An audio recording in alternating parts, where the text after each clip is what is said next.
Would you like to sound more British? Try pronouncing these words. We don't say car or water. We say car or water. The final letter R is not pronounced. We don't say dance. We say dance. Keep the sound R short and open. We don't say water. We say water.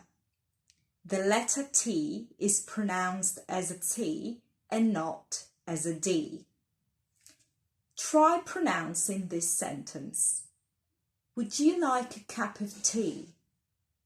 Let me know in the comments how it goes. Follow me for more English hacks.